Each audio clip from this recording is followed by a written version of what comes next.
Hello everyone, welcome to Chemistry Box by Muskan. So this is the part 4 of chapter 1 series, that is some basic concepts of chemistry. And in the last video we have discussed importance of chemistry, nature of matter, properties of matter and their measurement, uncertainty of measurement, laws of chemical combination, Dalton's atomic theory. So today we will continue with atomic and molecular mass, formula mass, mole and mole concept. So let's get started. First of all, atomic and molecular mass. ठीक है. So the atomic mass is the mass of an atom. मतलब जो atomic mass होता है वो किसी atom का मास होता है, ठीक है. और जो मॉलिक्यूलर मास होता है that is the sum of the atomic masses of all the atoms in the molecule, ठीक है. मतलब किसी मॉलिक्यूल में जितने भी एटम्स होते हैं वो उसका मास होता है, ठीक है. ये तो फ़र्क समझ आ गया होएगा. जैसे मान लो कि अब मेरे को एटॉमिक मास निकालना है, तो मैं एक एटम लेती हूँ हाइड्रोजन. अगर मेरे को सिर्फ हाइड्रोजन का मास निकालना है तो इट मीन्स मैं क्या निकाल रही हूँ, एटॉमिक मास निकाल रही हूँ, ठीक है. लेकिन अगर मेरे को H2 का मास निकालना है तो वो क्या हो जाएगा, मॉलिक्यूलर मास हो जाएगा. और H2 का मास निकालने के लिए मेरे को क्या करना पड़ेगा, atomic mass of one hydrogen plus atomic mass of another hydrogen, ठीक है. इन दोनों एटम्स के मास को प्लस करके मेरे पास क्या आएगा, H2 आएगा, ठीक है. ऑन दी अदर हैंड अगर मेरे को HCl का मास निकालना हो तो वो भी मैं ऐसे ही निकालूंगी. कैसे, atomic mass of hydrogen atom plus atomic mass of chlorine atom, ठीक है. तो ये दोनों मिलके क्या बना देंगे, मॉलिक्यूलर मास, ठीक है. सो नेक्स्ट है हमारे पास how to find atomic mass, ठीक है. अगर अब हम मतलब इस टाइम पे हमारे पास एटॉमिक मास निकालने के लिए बहुत सारे मेथड्स हैं, जैसे कि मास स्पेक्ट्रोमीटर, मास स्पेक्ट्रोस्कोपी, इस टेक्निक को ये कहते हैं, ठीक है. और इस टेक्निक से हम अच्छा मतलब मास निकाल लेते हैं, बहुत सही हमारे पास मास आ जाता है. लेकिन पुराने टाइम में जब ये टेक्निक हमारे पास नहीं थी तब हमने क्या किया था, हाइड्रोजन को एक रेफरेंस यूज़ किया था, ठीक है. Because hydrogen is the lightest atom, ठीक है. तो इस कारण हमने हाइड्रोजन को रेफरेंस यूज़ किया था और हमने हाइड्रोजन को वन एटॉमिक मास बोल दिया था कि उसका जो एटॉमिक मास है वो कितना है, 1 है. हाइड्रोजन को 1 असाइन कर दिया और आगे इसका ही रेफरेंस लेके जितने एलिमेंट्स आ रहे थे उनको उनका एटॉमिक मास देते गए, ठीक है. पर ये होता था पहले. अब हम क्या करते हैं कि हम कार्बन 12 को एक तरह का रेफरेंस यूज़ करते हैं, ठीक है. किसको, कार्बन 12 को. तो ठीक है, तो जैसे 1 AMU is equal to the, AMU का मतलब होता है एटॉमिक मास यूनिट, ठीक है. AMU की जगह कई जगह सिर्फ U भी यूज़ होता है, ठीक है.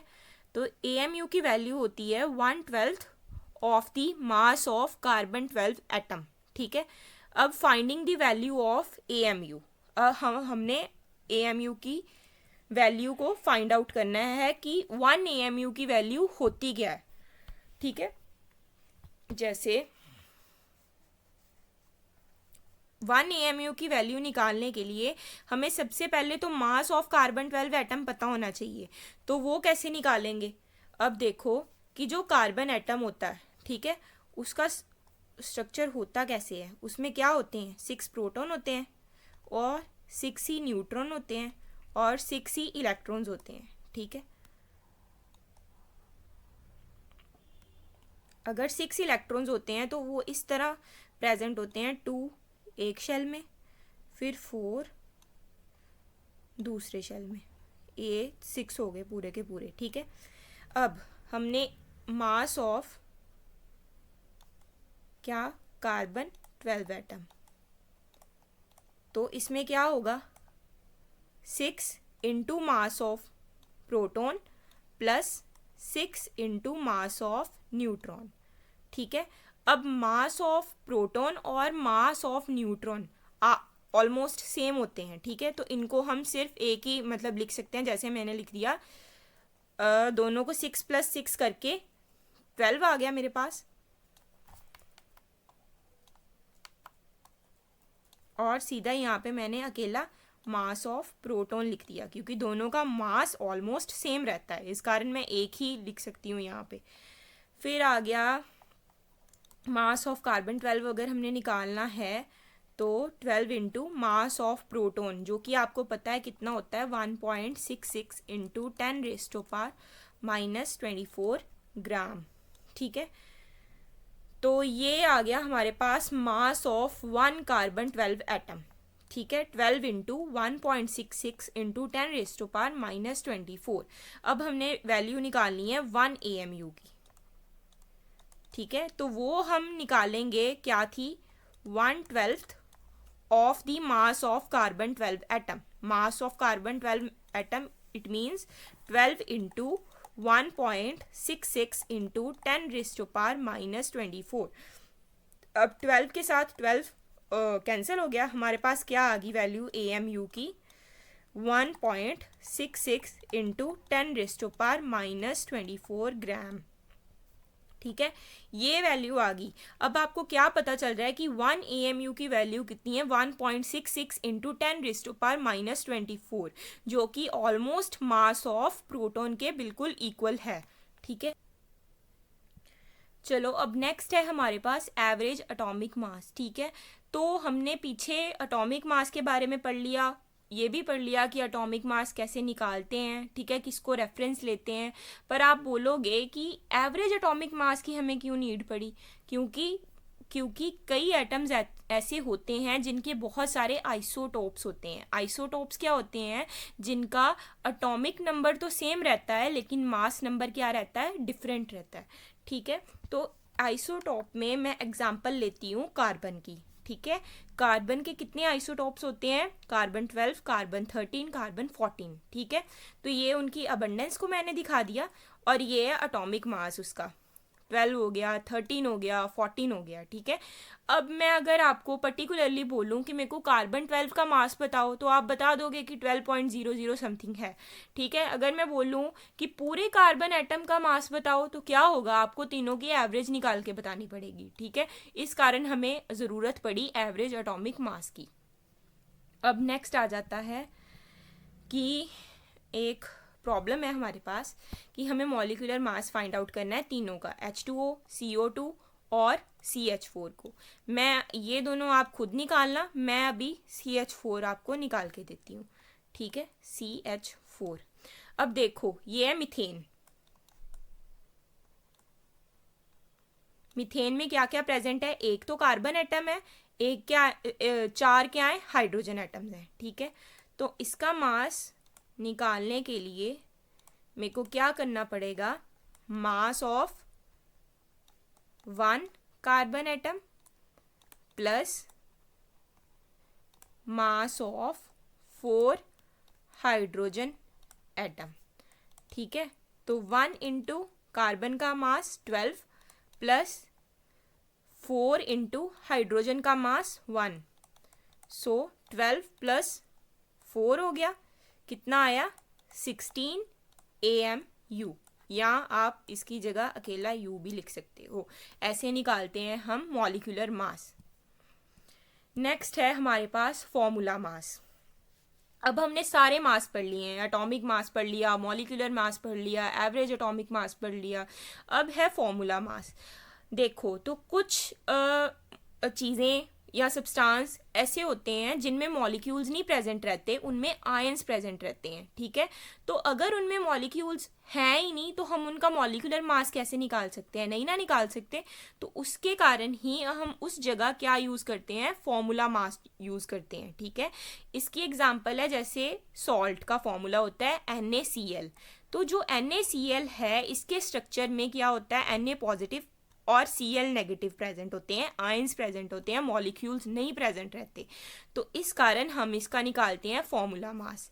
कैसे निकालेंगे, फॉर्मूला मास ऑफ NaCl कैसे निकलेगा, atomic mass of Na positive plus atomic mass of Cl negative.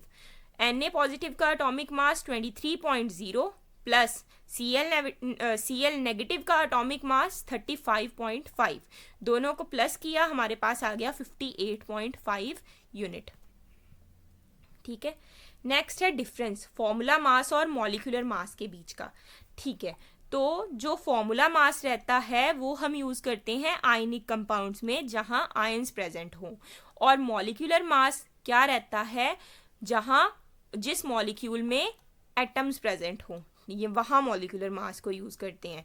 ठीक है, तो फॉर्मूला मास को कैलकुलेट करने के लिए हम एटॉमिक मासेस को ऐड करते हैं। ठीक है, और ये जो फॉर्मूला मास है ये एम्पिरिकल फॉर्मूलाज में यूज़ किया जाता है। ठीक है, और जो मॉलिक्यूलर मास है ये मॉलिक्यूलर फॉर्मूलाज में यूज़ किया जाता है। जैसे मॉलिक्यूलर फॉर्मूला हम अगर ग्लूकोज का कंसीडर करें C6H12O6, अगर मैं मॉलिक्यूलर मास निकालूं तो मेरे को ये चीज़ इसका फॉर्मूला पता चल जाएगा कि है C6H12O6। ठीक है, मैं ये निकाल सकती हूँ। ठीक है, लेकिन एम्पिरिकल फॉर्मूला जो होता है ना वो हम आपको पता है कि फॉर्मूला मास के साथ लिंक करता है, और फॉर्मूला मास हम कहाँ यूज़ करते हैं, आयनिक कंपाउंड्स में यूज़ करते हैं। जैसे ये पीछे स्ट्रक्चर था NaCl का।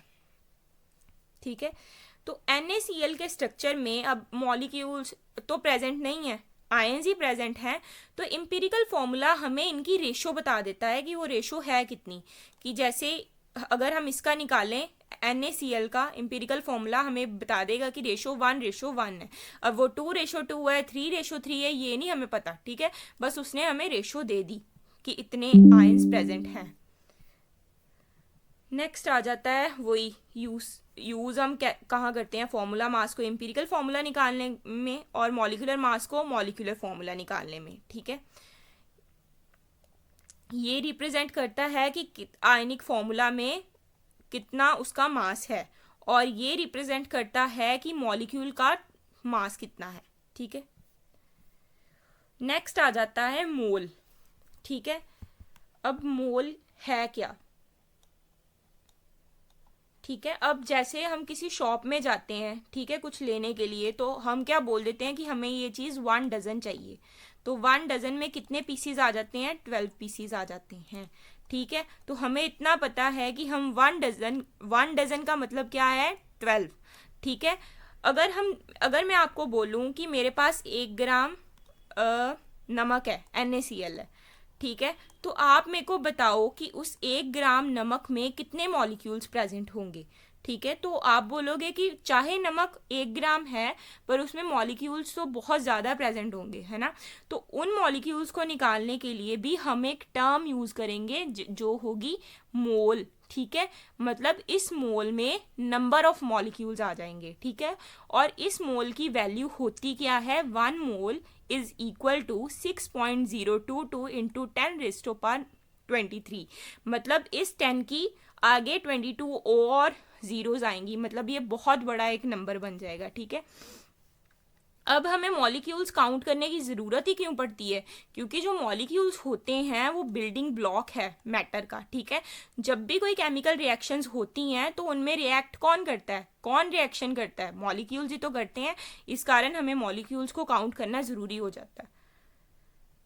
नेक्स्ट है where did this number come from. अब ये नंबर हमारे पास आया कहाँ से, कि 1 मोल जो है 6.022 इंटू 10⁻23 उसकी वैल्यू है। ठीक है, तो 1 mole is the amount of a substance that contains as many discrete entities as there are atoms in exactly 12 gram of 12C isotope. ठीक है, इनके कहने का मतलब है कि 1 मोल में उतना सब्सटेंस होता है जितना 12 ग्राम कार्बन 12 आइसोटोप में एटम्स प्रेजेंट होते हैं, उतनी उसकी वैल्यू होती है। ठीक है, तो अब हमने निकालना है कि इस कार्बन 12 में नंबर ऑफ एटम्स होते कितने हैं। ठीक है, तो ये निकालने के लिए हमें सबसे पहले तो मास पता होना चाहिए कार्बन 12 का, जो हमने पीछे निकाला भी था। ठीक है, तो वो हमारे पास क्या आया था, 12 इंटू 1.66 इंटू 10⁻⁻24 सॉरी। अब ये हमारे पास आ गया 12 into 1.66 into 10⁻⁻24 mass of carbon 12 atom.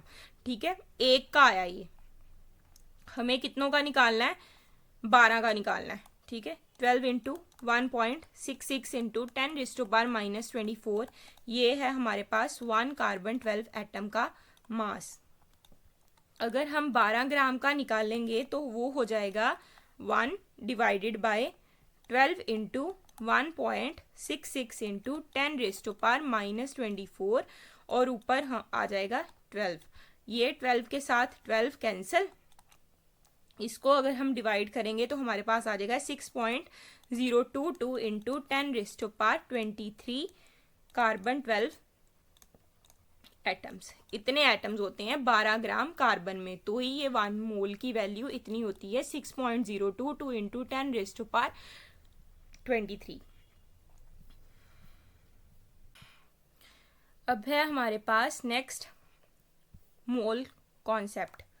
अब देखो कि हम इस नंबर से इतने ऑब्सेस्ड हो चुके हैं कि हमें इसको एक नाम भी देना पड़ा। तो नाम अब हम इसको देते हैं अवोगैड्रो नंबर।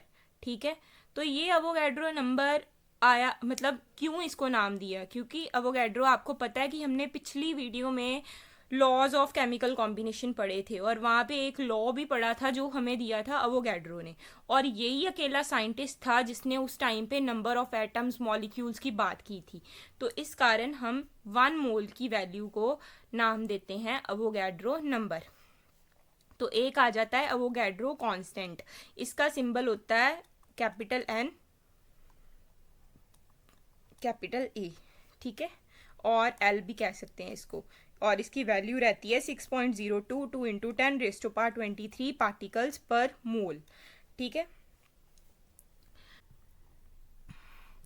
अब ये है कि एक मोल ऑफ एटम में जितने एटम्स हैं किसी एटम के, उतने ही, मतलब कोई और एटम को कंसीडर करेंगे उसमें भी उसकी वैल्यू उतनी ही रहेगी।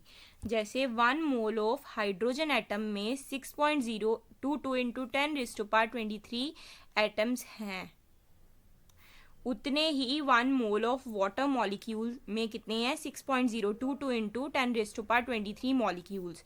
1 मोल ऑफ NaCl में भी इतने यूनिट्स ही हैं। 1 ग्राम एटम में भी इतने ही एटम्स हैं। 1 ग्राम मॉलिक्यूल में भी इतने ही मॉलिक्यूल्स हैं। ठीक है,